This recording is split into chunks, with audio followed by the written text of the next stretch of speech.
വിവിധ മേഖലകളിൽ പ്രാഗൽഭ്യം തെളിയിച്ച് നാടിന് അഭിമാനമായി മാറിയ പ്രതിഭകൾക്ക് ആലുവ താലൂക്ക് പൗരാവകാശ സംരക്ഷണ സമിതിയുടെ നേതൃത്വത്തിൽ ആദരം. നഗരസഭാ ചെയർമാൻ എം.ഒ. ജോൺ ആദരിക്കൽ ചടങ്ങിന്റെ ഉദ്ഘാടനം നിർവഹിച്ചു. ചടങ്ങിൽ disaster management deputy collector K Manoj മുഖ്യാതിഥിയായി. നാടിന് അഭിമാനമായി മാറിക്കൊണ്ട് വിവിധ മേഖലകളിൽ പ്രാഗൽഭ്യം തെളിയിച്ച പ്രതിഭകൾക്കായാണ് ആലുവ താലൂക്ക് പൗരാവകാശ സംരക്ഷണ സമിതിയുടെ നേതൃത്വത്തിൽ ആദരവ് സംഘടിപ്പിച്ചത്. ദേശീയ ഗെയിംസ് ഫുട്ബോൾ ടൂർണമെന്റിൽ സ്വർണ്ണ മെഡൽ നേടിയ കേരള ടീമിലെ അംഗമായിരുന്ന ആലുവ സ്വദേശി TN. Afnas, civil aviation commercial pilot award നേടിയ കീഴ്മാട് സ്വദേശിനി റംസാന ജബ്ബാർ, സംസ്ഥാന ജൂഡോ ചാമ്പ്യൻഷിപ്പിൽ 3ാം സ്ഥാനം കരസ്ഥമാക്കിയ 9ാം ക്ലാസ് വിദ്യാർത്ഥിനി ആവണി അനിൽ എന്നിവരെയാണ് ചടങ്ങിൽ ആദരിച്ചത്. നഗരസഭാ ചെയർമാൻ എം.ഒ. ജോൺ ചടങ്ങിന്റെ ഉദ്ഘാടനം നിർവഹിച്ചു. ഇവർ ഇന്ന് സംഘടിപ്പിച്ചിരിക്കുന്ന ഈ സമ്മേളനം അത് വളരെ ഉചിതമാണ് എന്നെനിക്ക് തോന്നി. ഞാൻ അതുകൊണ്ട് ശ്രീ ഷാബു എന്നെ വിളിച്ചു പറഞ്ഞപ്പോൾ ഞാൻ ഇതൊരു പ്രധാനപ്പെട്ട മീറ്റിംഗ് വേറെ സ്ഥലത്ത് 4 മണിക്ക് വെച്ചിരുന്നു. പക്ഷെ ഇതിൻ്റെ ഒരു പ്രാമുഖ്യം മനസ്സിലാക്കിയതുകൊണ്ട് തന്നെ ഞാൻ മിനിയാന്ന് അവരെ വിളിച്ച് എനിക്ക് ഇങ്ങനെ ഒരു പരിപാടിയിൽ പങ്കെടുക്കാൻ മാറ്റി വെക്കണം എന്ന് പറഞ്ഞ് നാളത്തേക്ക് അത് മാറ്റി വെച്ചിരിക്കുക.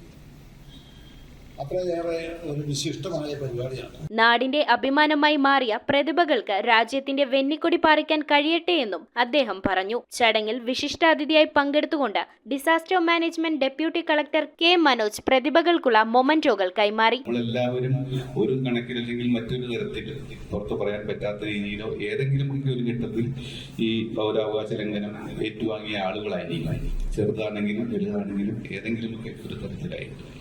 അപ്പോൾ അങ്ങനെ അതിനെ പ്രതിരോധിക്കുവാൻ, അതിനെതിരെ ശബ്ദമുയർത്തുവാൻ അധികാരികൾക്ക് മുന്നിൽ ഈ പൗരാവകാശങ്ങൾക്ക് വേണ്ടി പറയുവാൻ സാധിക്കാത്തവർക്ക് വേണ്ടിയുള്ള നാവാകാനായിട്ടുള്ള കഴിഞ്ഞ 25 വർഷമായി പ്രവർത്തിക്കുന്ന ആലുവ താലൂക്ക് പൗരാവകാശ സംരക്ഷണ സമിതിയെ ആ അർത്ഥത്തിൽ എല്ലാ ബഹുമാനത്തോടും കൂടി ആദരവോടുകൂടി ഞാൻ അഭിനന്ദിക്കുന്നു. പൗരാവകാശ സംരക്ഷണ സമിതി പ്രസിഡന്റ് പി.കെ. മുകുന്ദൻ അധ്യക്ഷത വഹിച്ച യോഗത്തിൽ secretary Sabu Pariyarath, coordinator Babu Kulangara, tahsildar Dixie Francis, Aluva media club president M P. Joseph, സാമൂഹ്യ പ്രവർത്തകൻ ഫാദർ പ്രൈസ് തൈപ്പറമ്പിൽ, മുൻ മുനിസിപ്പൽ കമ്മീഷണർ എം.എൻ. സത്യദേവൻ, പരിസ്ഥിതി സംരക്ഷണ സംഘം president Chinnan T. Painad, CPI ജില്ലാ കമ്മിറ്റി അംഗം എ. ഷംസുദ്ദീൻ, BJP സംസ്ഥാന കമ്മിറ്റി അംഗം M.N. ഗോപി, മുസ്ലിം ലീഗ് നിയോജക മണ്ഡലം president M.K.A. Latheef, Congress block president P.A. Mujeeb, സാഹിത്യകാരൻ P.A. ഹംസക്കോയ, ഡൊമിനിക് കാവുങ്കൽ, സമിതി ഭാരവാഹികളായ ഹനീഫ കുട്ടോത്ത്,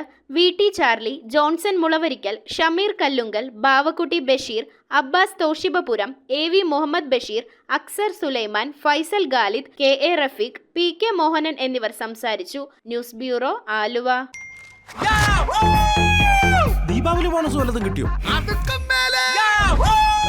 എന്റെ മോള് എന്റെ നാട്ടിലെ ആദ്യത്തെ പൈലറ്റായി. അവളുടെ അഡ്മിഷന്റെ നേരത്ത് എനിക്ക് കൈത്താങ്ങായത് മണപ്പുറം ഗോൾഡ് ലോണാണ്. മണപ്പുറം ഗോൾഡ് ലോൺ പണയം വെക്കുന്ന ദിവസങ്ങൾക്ക് മാത്രം പലിശ ഈടാക്കുന്നു.